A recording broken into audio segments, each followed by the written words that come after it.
bienvenue à Mille et une cultures, votre émission sur la diversité culturelle. Aujourd'hui, nous recevons une femme qui a fait l'histoire au Canada. Elle est la première femme noire chef de parti. Elle est la chef du Parti vert, Madame Annamie Paul. Puis, Madame Annamie Paul qui nous fait la surprise d'être une parfaite francophone. Donc, c'est un plaisir de vous avoir aujourd'hui, Madame Paul. Bonjour. Bonjour, bonjour. C'est un énorme compliment. Merci pour votre accueil.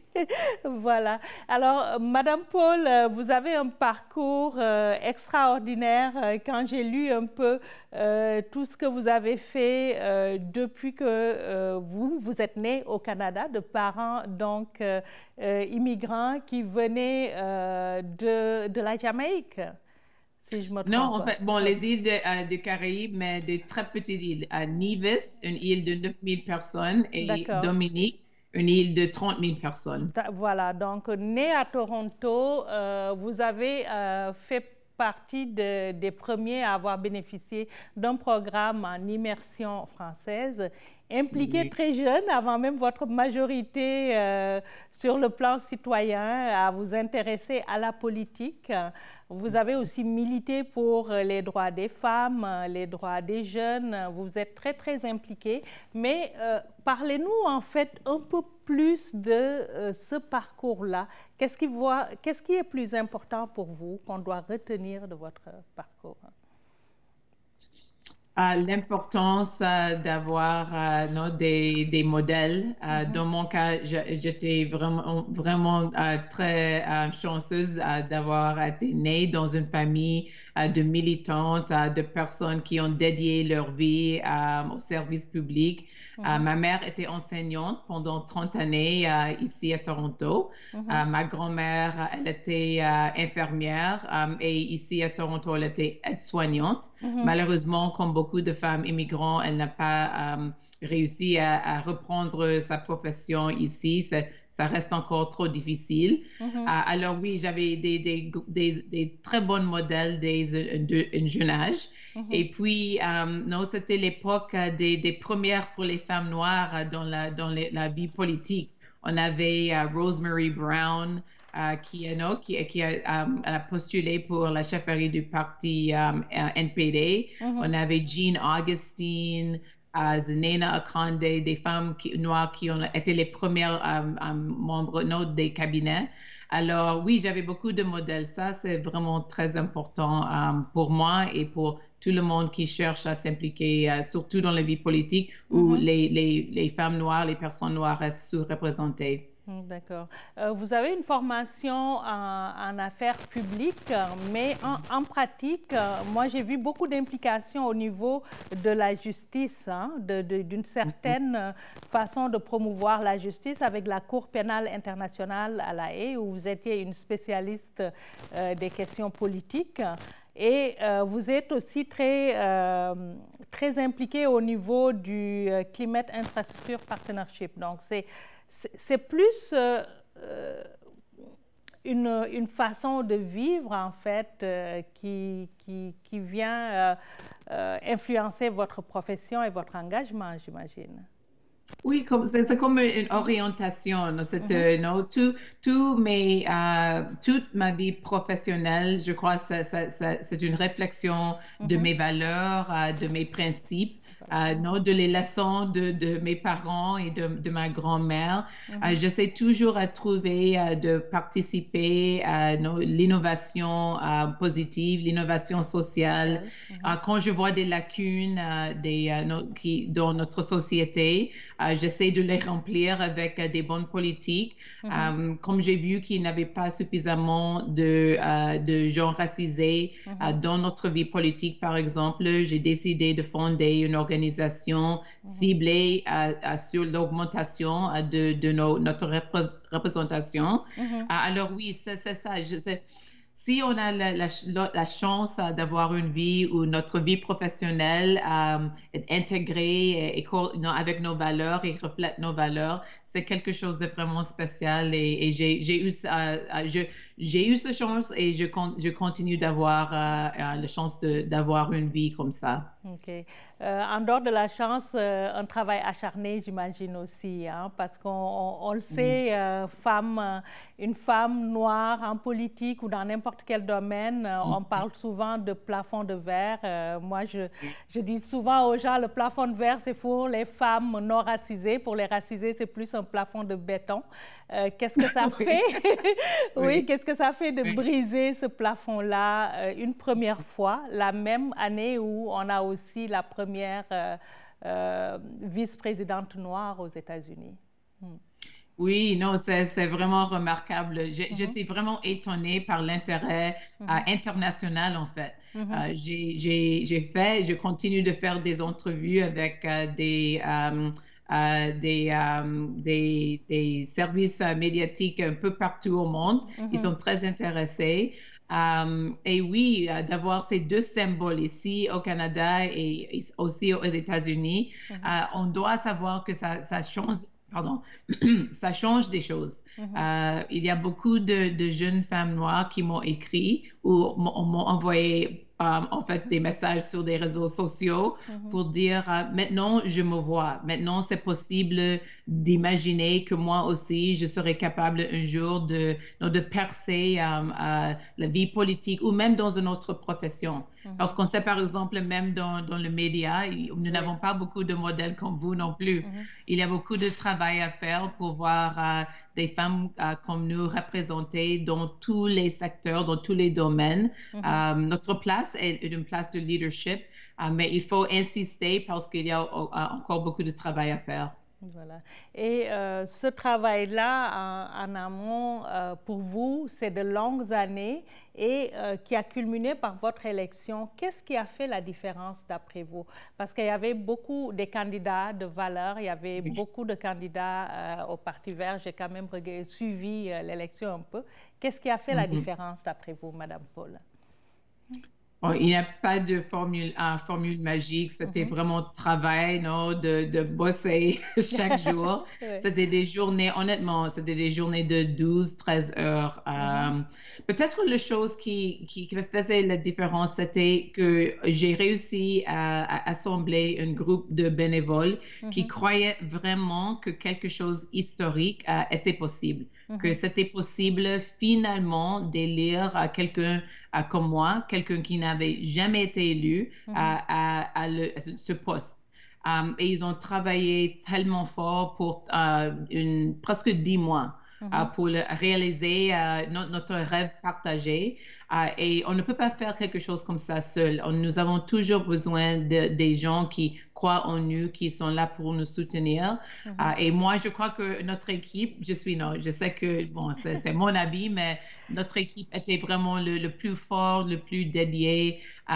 Et ils voulaient voir quelque chose d'historique à se réaliser. Et ils ont fait le travail. Il faut travailler pour le faire.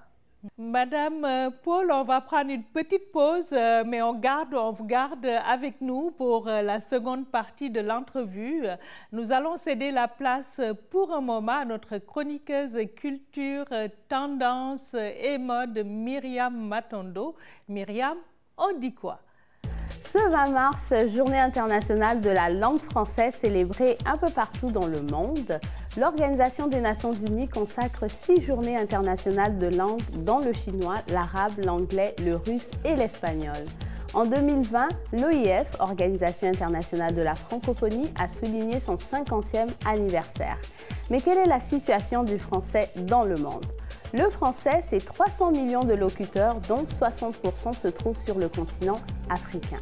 C'est la 5e langue la plus parlée au monde, après le chinois, l'arabe, l'anglais et l'espagnol. Au Canada, c'est évidemment l'une des langues officielles avec l'anglais. En 2011, les francophones au Canada représentaient près de 10 millions de locuteurs, dont près de 7 millions dans la province du Québec, une situation qui confère à la belle province le statut de berceau de l'Amérique francophone. Parlant de la francophonie des Amériques, le Centre de la francophonie des Amériques est une source d'information et d'apprentissage sur cette réalité, notamment à travers leur Bibliothèque des Amériques, qui recouvre des milliers d'œuvres numériques à consulter, comme la littérature, le cinéma, etc. Alors, on continue notre conversation avec Madame Anami Paul, chef du Parti vert du Canada. On le rappelle, la première femme noire à être élue chef de parti au Canada. On espère aussi la première ministre qui va être et du Parti vert et une femme noire. Alors, Madame Paul, pourquoi le Parti vert? Parce qu'on sait que les gens des minorités, en tout cas, ils ont la réputation d'être plutôt des libéraux. Pourquoi avoir choisi le Parti vert? Moi, je voulais faire partie du parti le plus progressiste. Il y a des énormes enjeux en ce moment, des énormes défis. Il faut compléter notre filet social, il faut lutter contre la crise climatique, il faut créer une société plus équitable, plus juste. Et pour moi, j'étais vraiment attirée aux politiques du Parti vert. Je sais que c'est un parti petit, je sais que nous sommes un peu comme une start-up.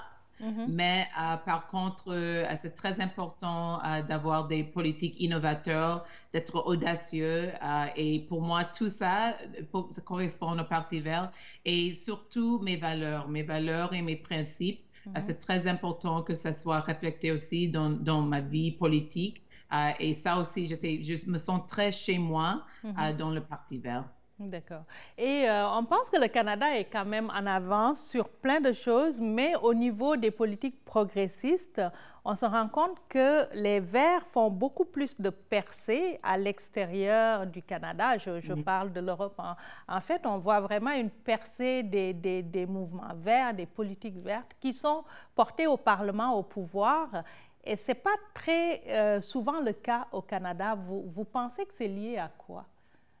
Bon, je dis pour l'instant. Oui, pour l'instant, oui. Non, dès l'octobre de l'année passée, tout a changé. Nous sommes en train d'une transformation. Oui, nos politiques ont été toujours progressistes, mais oui, c'est difficile dans notre système de gagner des sièges. On avait gagné plus d'1 million de votes dans les dernières élections, presque le même nombre de votes que le Bloc québécois. Mais par contre, nous avons reçu 2 sièges et eux, beaucoup plus. Alors oui, c'est un des problèmes avec notre système. Mais je sais que les gens, on a l'habitude, moi aussi, on a des habitudes, on vote pour les mêmes partis pour beaucoup d'années. Maintenant, c'est le moment je crois qu'il y a un moment de disruption, un moment transformatif, un moment où les gens vont considérer des autres options parce que la pandémie a démontré qu'il y a encore des importantes lacunes. Il y a des personnes qui souffrent et on cherche un nouveau style de politique. Et c'est pour ça que je crois que dans les prochaines élections, si on fait notre travail, que les gens vont considérer de voter de notre manière et voter vert finalement, comme ils ont fait dans les autres pays. OK. Donc, on retient que c'est aussi important de changer un peu le système de vote, de venir à un système proportionnel. On espère que ça va arriver un jour et ça doit faire partie des enjeux, j'imagine, que vous portez au niveau du Parti vert. Quels sont les autres enjeux dont on doit prendre connaissance sur votre plateforme? Oui, nous avons 3 grands thèmes. Un, c'est de compléter notre filet social. Comme je dis, il y a tant de lacunes. Il y a beaucoup de gens dans des situations précaires, surtout dans les communautés de faibles revenus, dans les communautés racisées. Je veux dire stop à ça. Notre parti dit stop à ça. L'autre, c'est d'accélérer notre transition vers une économie verte, d'avoir une relance verte après la pandémie. Et finalement, de toujours continuer à travailler, à créer une société juste, une société avec une vraie justice sociale, une vraie justice raciale. Ce sont nos 3 grands thèmes, mais là-dedans, on trouve le revenu minimum garanti, beaucoup plus de programmes universels, tout ce qu'il faut pour vivre en dignité dès la première journée jusqu'à la dernière journée de chaque vie. Et parmi ces enjeux, j'imagine, il y a aussi la lutte contre la discrimination. Vous avez parlé des minorités, les minorités visibles, comme on dit, mais aussi les peuples, les Premières Nations, les peuples autochtones. Est-ce que vous pensez qu'il devrait y avoir des consultations sur le racisme systémique porté par le fédéral, du moment qu'au niveau des provinces, si je prends l'exemple du Québec, c'est une réalité qu'on nie quelque part? En fait, je crois que l'époque des consultations est épuisée, c'est terminé. Oui. Non, notre communauté est consultée. Ce qui manque, c'est l'action. Okay. J'étais et je reste vraiment déçue que le premier ministre de Québec ne reconnaît pas l'existence de le racisme systémique. On sait que c'est là. Nous avons une montagne de preuves. Non, il y a beaucoup de recherches qui confirment ça. Et si on ne le reconnaît pas, c'est très difficile de lutter contre le racisme systémique et le démonter. Alors, oui, le gouvernement fédéral a un rôle à jouer, à reconnaître le racisme systémique, de le démonter dans ses propres institutions, mais il faut avoir une politique cohérente à travers le pays. Je veux voir tous nos leaders au plus haut niveau dire que oui, ça existe, oui, nous allons le démonter, nous allons travailler avec les communautés pour le faire, parce que c'est tout ce qui reste, c'est la volonté politique d'implémenter toutes les recommandations.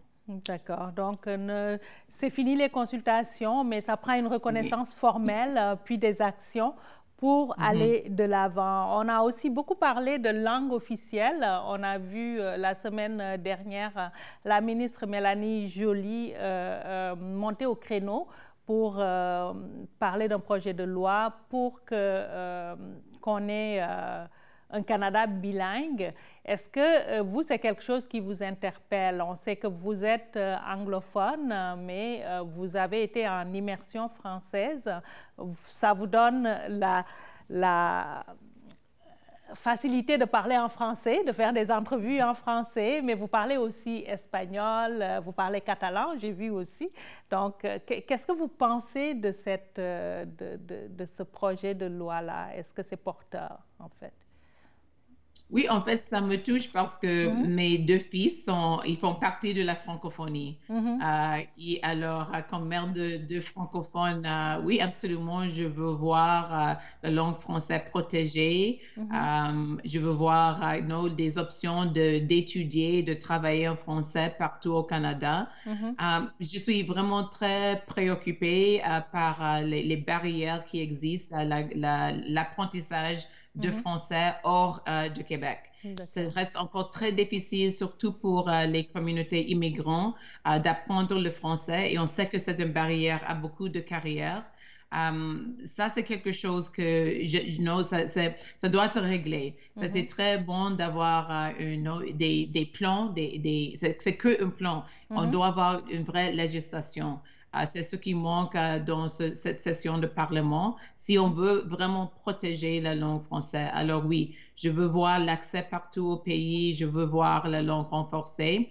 C'est un début, il y a des très bonnes idées, mais ce n'est pas un projet de loi. Nous avons besoin d'un vrai projet de loi et on ne doit pas laisser à côté les communautés immigrantes qui trouvent vraiment que c'est difficile de devenir complètement bilingue ici. Nous n'avons pas un système assez fort d'enseignement bilingue ici au Canada. D'accord.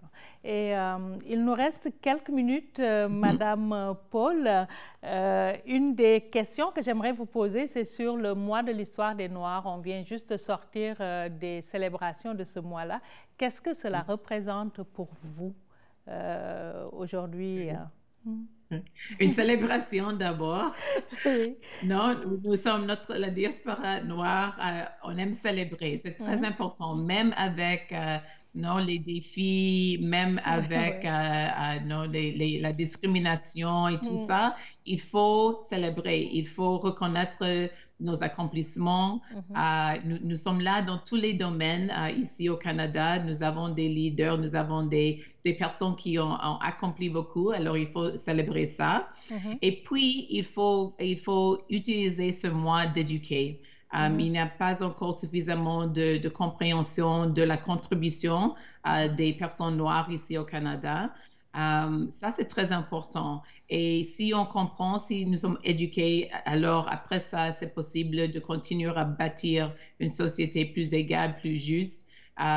Tout ça fait partie du mois. Mais il faut toujours se souvenir que oui, c'est une célébration et notre communauté a une résilience incroyable. Et ça, c'est évident chaque jour. Voilà. Et pour finir, Madame Paul, si vous êtes élue au Parlement et que vous devenez un jour Premier ministre du Canada, c'est quoi la première action que vous poserez? Ah bon, je peux organiser mon prochaine entrevue avec vous. Qu'est-ce que ça veut dire que ça prendra?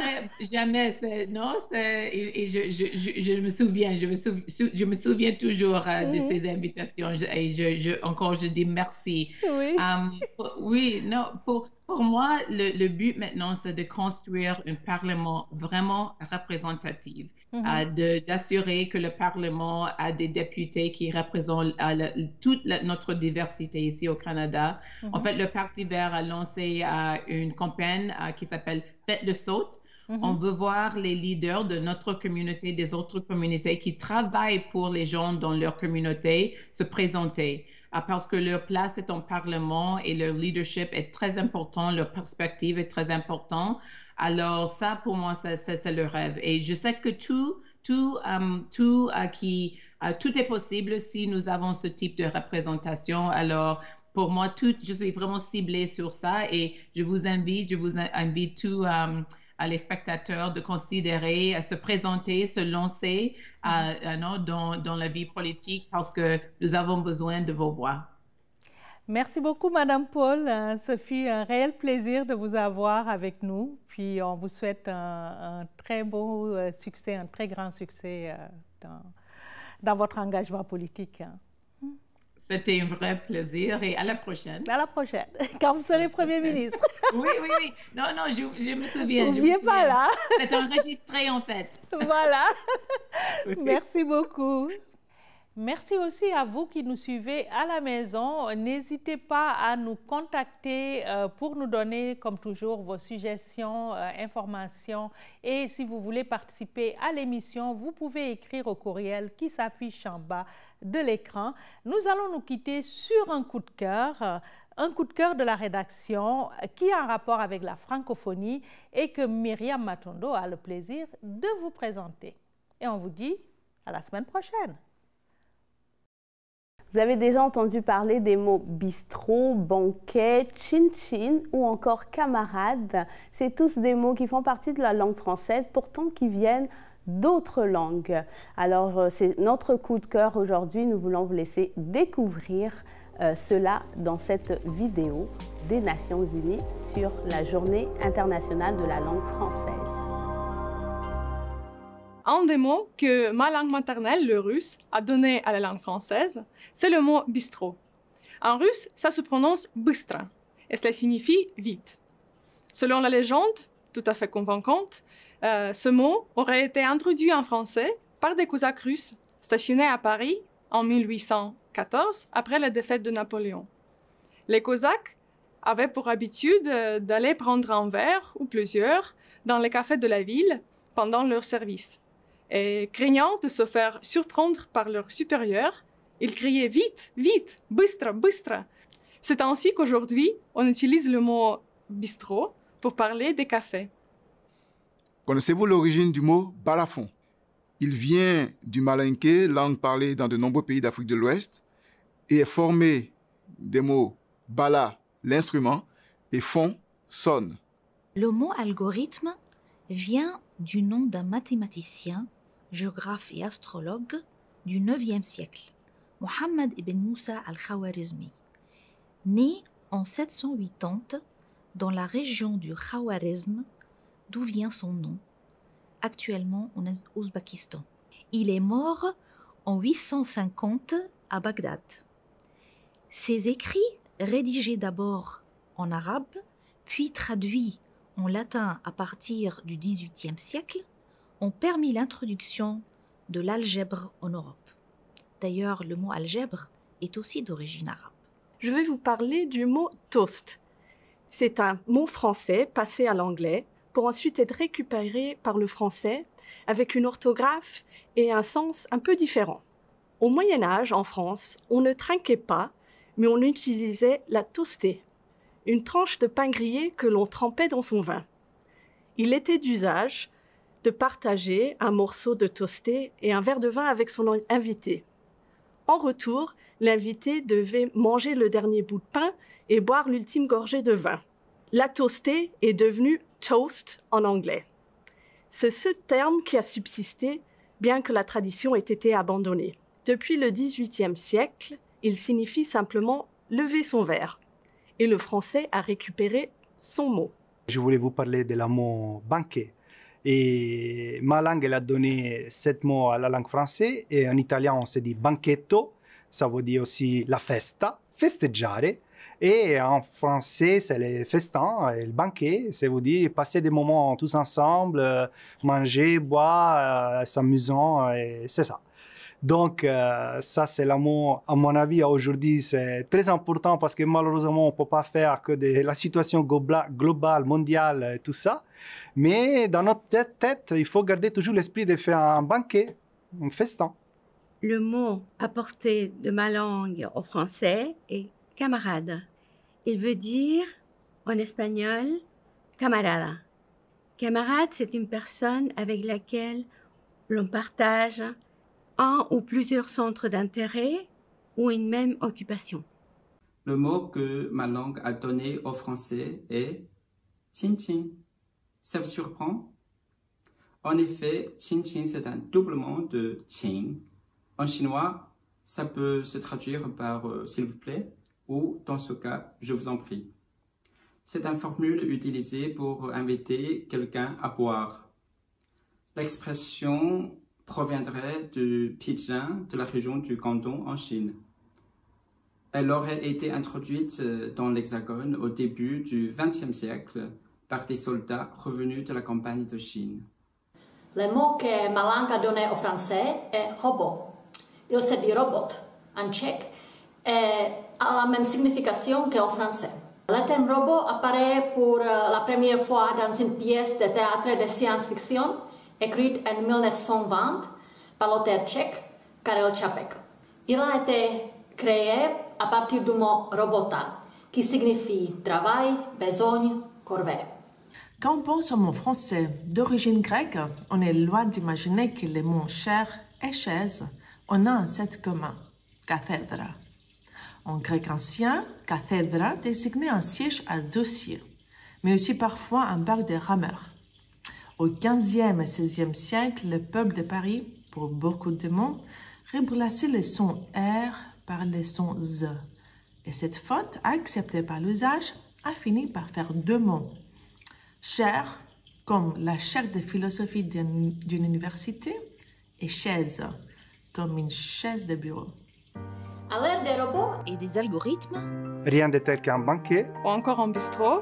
Pour célébrer avec ses camarades. Chacun bien assis sur sa chaise, la langue française. Au son du balafon, Portons un toast à la francophonie en son 50e anniversaire. Chin-chin.